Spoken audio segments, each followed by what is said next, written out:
الرحمن الرحیم۔ بڑی خوشائن بات ہے کہ لاہور ہائی کورٹ میں 12 مزید ایڈیشنل ججز مقرر کر دیے گئے ہیں،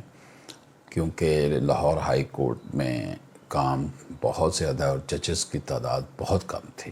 ابھی بھی کم ہے، پورے نہیں ہوئے۔ جوڈیشل کمیشن آف پاکستان نے لاہور ہائی کورٹ میں ججوں کی خالی اسامیوں پر 12 ایڈیشنل ججز کی تقرری کی سفارش کر دی ہے۔ ذرائع کے مطابق chairman judicial commission chief justice Pakistan justice Gulzar Ahmed کی زیر صدارت اجلاس ہوا، جس میں chief justice Lahore high court justice Muhammad Qasim Khan کی جانب سے بھجوائے گئے ناموں پر غور کے بعد additional prosecutor general Punjab Amjad Rafiq, additional advocate general Punjab Shan Gul, district and session جج Shakeel Ahmed, district and session جج صفدر سلیم شاہد، انوار حسین ایڈوکیٹ،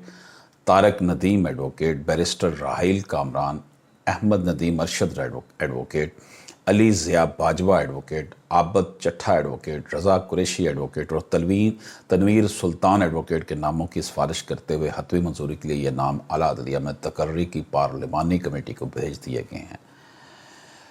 13 ججز کی تقرری کی سفارش کی گئی ہے، جن میں سہیل ناصر بھی شامل ہیں۔ تو اچھی بات ہے جی، اللہ پاک خیر کرے۔ یہ لوگ جو ہیں جن کو جج کا عہدہ ملا ہے، یہ عوام الناس کی جو ہے وہ دکھوں کا مداوع کرنے کے لیے اپنا کردار ادا کر سکیں، کیونکہ پاکستان کی عدلیہ جو ہے وہ بڑے پریشر میں ہے، کام بہت زیادہ ہے، پھر کرونا کی وجوہات بھی،